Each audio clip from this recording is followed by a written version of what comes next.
Bienvenidos. Nos sumergimos en una figura que, despierta tanto fascinación como, digamos, repulsión. Jezabel. Isabel. Apuesto a que la mayoría reconoce el nombre. Está cargado de connotaciones negativas, ¿no? Claro. Pero ¿cuántos conocen realmente la historia detrás de esta mujer? La princesa Fenicia, que se convirtió en reina de Israel. Un personaje envuelto en un halo de misterio y controversia, incluso después de siglos. Exacto. Para esta inversión nos basamos en la información del artículo de Jezabel en la Wikipedia en español. Y les aseguro, lo que encontramos es mucho más complejo. Mucho más. Y fascinante que una simple historia de villanos. Prepárense para viajar al antiguo Israel. Un reino dividido, un choque de culturas y religiones, y una mujer en el epicentro de todo. Empecemos por lo básico. ¿Quién era Jezabel? No era israelita, ¿verdad? Correcto. Era una princesa fenicia, hija del rey Itobal y de Sidón. Una poderosa ciudad-estado en lo que hoy conocemos como Líbano. Imaginen el contraste. Fenicia, un pueblo marinero, comerciante, con una cultura vibrante, y dioses como Baal y Asera. Y por otro lado, Israel, un reino más rural, con una fuerte tradición monoteísta, centrada en Yahvé. Ya me intriga este choque cultural. ¿Cómo era la vida en Fenicia? ¿Qué sabemos de su religión? Los fenicios eran politeístas.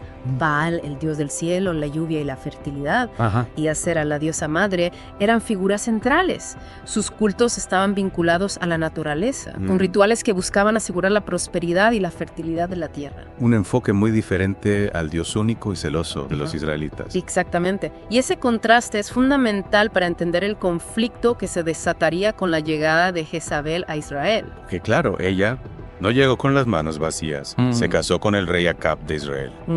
Menuda unión. No era solo un matrimonio, era una jugada política a gran escala, ¿no? Sin duda. Recordemos que en ese momento Israel estaba dividido. El reino del norte, gobernado por Acab, y el reino del sur, Judá. De Judá. Este matrimonio con una princesa fenicia pudo haber fortalecido las alianzas comerciales y militares de Acab. Una alianza estratégica en un contexto de inestabilidad política. Exactamente. Pero, al mismo tiempo, sembró las semillas de un conflicto religioso que marcaría el destino de Jezabel y de todo Israel. Ella trajo consigo sus dioses, sus creencias, sus costumbres. Chocando de frente con la estricta adoración a Yahvé, un dios que no toleraba la presencia de otros dioses. Precisamente. Y la Biblia, escrita desde la perspectiva de los seguidores de Yahvé, acusa a Jezabel de inmoralidad e idolatría. Esas son acusaciones muy fuertes. ¿A qué se refieren exactamente? ¿Qué acciones de Jezabel pudieron haber provocado semejante reacción? Bueno, hay que tener en cuenta el contexto cultural. Lo que para los fenicios era normal, para los israelitas podía ser visto como una afrenta. Por ejemplo, el culto a Baal y Asera, con sus rituales y prácticas, era visto como una amenaza a la pureza de la fe en Yahvé. Es decir, que más allá de la figura de Jezabel, se estaba gestando un choque entre dos visiones del mundo completamente opuestas. Exacto. Y en medio de este choque cultural y religioso, Jezabel no se mantuvo al margen. Intentó introducir el culto a Baal y Asera en Israel, construyó templos, trajo sacerdotes fenicios, desafió abiertamente el orden religioso establecido. Lo cual no sentó nada bien a los profetas de Yahvé. En absoluto. Y aquí es donde entra en escena una figura clave, Elías. Sí. El profeta que desafió a los profetas de Baal en el Monte Carmelo. Una prueba de fuego. Y literalmente. Exacto. Una prueba para determinar cuál era el Dios verdadero. Un episodio dramático que captura la intensidad del conflicto religioso que se vivía en Israel. Cuéntame más sobre esa historia. ¿Cómo se desarrolló? Elías retó a los profetas de Baal a invocar a su Dios para que enviara fuego desde el cielo y consumiera un sacrificio. Los profetas de Baal invocaron a su Dios durante horas, pero nada. Imagínate la tensión del momento. Brutalmente. Entonces, Elías preparó su propio altar, invocó a Yahvé y ¡pam! Un fuego del cielo consumió su altar. Una victoria contundente para Elías y Yahvé. ¿Y qué pasó con Jezabel? La Biblia nos dice que se enfureció, Elías se convirtió en su enemigo. Es comprensible. No solo había sido una derrota para sus dioses, sino también un desafío directo a su autoridad. Precisamente. Y esta historia nos da una idea de la personalidad de Jezabel. Una mujer que no se amedrentaba fácilmente, que estaba dispuesta a defender sus creencias. Pero si Elías tenía el favor de Yahvé, ¿cómo pudo Jezabel seguir ejerciendo poder? Esa es una pregunta interesante. Y la respuesta, como veremos, nos revela una faceta aún más compleja de esta fascinante figura histórica. ¡Qué intriga! Tendremos que esperar a la siguiente parte de nuestra inmersión para descubrirlo. Retomamos nuestra inmersión en la vida de Jezabel. La dejamos en un punto crucial, enfrentada a Elías, el profeta de Yahvé, y con la sombra del conflicto religioso planeando sobre Israel. Exacto. Y a pesar de la aparente victoria de Elías y Yahvé en el Monte Carmelo, Jezabel no se rindió. De hecho, el artículo de la Wikipedia menciona que siguió ejerciendo poder incluso después de la muerte de su esposo, el rey Acab. Eso es realmente sorprendente. ¿Cómo logró mantener su influencia en un ambiente tan hostil? Bueno, hay varias teorías. Por un lado, Jezabel era una mujer de gran inteligencia y astucia política. No olvidemos que venía de una familia real con una larga tradición de gobierno y diplomacia. Es decir, que sabía cómo moverse en los círculos de poder. Exactamente. Además, es posible que contara con aliados dentro de la corte, personas que se beneficiaban de su influencia o que compartían sus creencias. O quizás simplemente era una figura demasiado poderosa para ser ignorada, incluso por sus enemigos. Esa es otra posibilidad. Jezabel no era una mujer que se dejara intimidar fácilmente.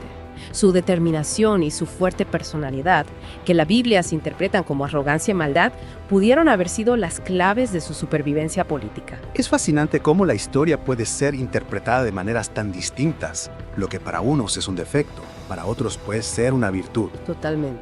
Y en el caso de Jezabel, esa dualidad es constante. La Biblia la presenta como una villana, una idólatra que corrompió a Israel. Pero si la miramos desde otra perspectiva, podemos ver a una mujer fuerte, que luchó por sus creencias en un mundo dominado por hombres. Una mujer que no se conformó con un papel secundario en la historia. Exactamente. Y esa fuerza, esa determinación es quizás lo que la hace tan fascinante, incluso siglos después. Hablemos ahora de su relación con sus hijos, Ocosías y Joram. El artículo no entra en muchos detalles, pero imagino que Jezabel debió de influir en ellos. Es lógico pensar que así fue. Ocosías y Joram continuaron con las políticas de su padre, manteniendo el culto a Baal y a Sera, a pesar de la oposición de los profetas de Yahvé. Lo que seguramente agravó el conflicto religioso. Sin duda. Y preparó el escenario para el trágico final de Jezabel. Su muerte es uno de los episodios más brutales y controvertidos del Antiguo Testamento. Jehú, un general del ejército israelita, ungido por el profeta Eliseo como nuevo rey, lidera una revuelta contra la casa de Acab. Su objetivo: erradicar el culto a Baal y restaurar la adoración a Yahvé. Y Jezabel, vista como la raíz de la idolatría, se convierte en su principal objetivo. La Biblia describe la escena con una crudeza que impacta incluso hoy en día. Jezabel, al enterarse de la llegada de Jehú, en lugar de huir o esconderse, decide enfrentarlo. Se arregla, se pinta los ojos, se asoma a la ventana de su palacio en un último acto de desafío. Un gesto que revela su carácter. Hasta el final, orgullosa, desafiante, sin miedo. Así es. Pero Jehú no muestra piedad. Ordena a los eunucos del palacio que la arrojen por la ventana. Jezabel cae desde lo alto, su cuerpo es pisoteado por los caballos de Jehú y los perros devoran sus restos. Una muerte terrible, llena de simbolismo. Sin duda, su cuerpo, profanado, negado, incluso un entierro digno. Un castigo ejemplar que buscaba borrar su memoria y la de sus dioses de la faz de la tierra. ¿Cómo podemos interpretar esta muerte tan brutal? ¿Fue un acto de justicia divina, como lo presenta la Biblia? ¿O una venganza política disfrazada de celo religioso? Es difícil dar una respuesta definitiva. La Biblia, escrita desde la perspectiva de los vencedores, la presenta como un castigo merecido por sus pecados. Pero también podemos verla como un acto de violencia extrema, un ejemplo de la intolerancia religiosa que ha marcado la historia de la humanidad. Es interesante cómo el artículo de la Wikipedia, a pesar de basarse en la misma fuente que la Biblia, nos invita a ir más allá de la interpretación tradicional. Claro, porque nos ofrece una visión más contextualizada de la época, de las tensiones políticas y religiosas, de las diferentes culturas que se enfrentaban en la antigua Israel. Y nos permite ver a Jezabel no solo como un personaje bíblico, sino como una mujer real, con sus virtudes y defectos, sus ambiciones y frustraciones, sus luces y sombras. Exactamente. Una mujer que, a pesar de ser considerada una villana en la tradición bíblica, también puede ser vista como una víctima de las circunstancias, una mujer que luchó por sus creencias en un mundo que no estaba preparado para aceptarlas. Y su historia, su nombre, sigue resonando a través de los siglos, convertida en un símbolo de lo prohibido, de lo peligroso, de la rebeldía femenina. Pero también de la fuerza, la determinación, la negativa a renunciar a las propias convicciones. Y hay un detalle en el artículo que añade otra capa de misterio a la figura de Jezabel: el descubrimiento de un sello con la inscripción Weisset Behuel. Un hallazgo arqueológico que algunos interpretan como una prueba de su existencia histórica más allá de los relatos bíblicos. Aunque otros lo ponen en duda, argumentando que la inscripción podría pertenecer a otra persona con un nombre similar. Sea como fuere, este pequeño objeto nos recuerda que la historia de Jezabel, como un mosaico antiguo, está compuesta de fragmentos, de interpretaciones, de misterios sin resolver. Y que su legado, como el eco de su nombre, Sigue desafiándonos a cuestionar, a investigar, a reinterpretar el pasado en busca de nuevas verdades. Y a preguntarnos, ¿quién era realmente Jezabel? ¿Una villana o una víctima? ¿Una mujer de poder o una marioneta en el juego político? Las respuestas, como siempre, se esconden entre las líneas de la historia, esperando ser descubiertas. En la próxima parte de nuestra inmersión seguiremos explorando el legado de Jezabel, analizando cómo su figura ha sido interpretada a lo largo de los siglos y qué nos dice su historia sobre el poder, la religión y la condición humana. Regresamos a nuestra inmersión en la vida de Jezabel, una figura que, como hemos visto, ha trascendido los límites de la historia para convertirse en un símbolo. Pero, ¿qué representa exactamente Jezabel para nosotros siglos después de su muerte? Esa es una pregunta compleja, y creo que la respuesta depende en gran medida de quién la formule. Para algunos, Jezabel es la encarnación de la maldad, la idolatría y la ambición desmedida.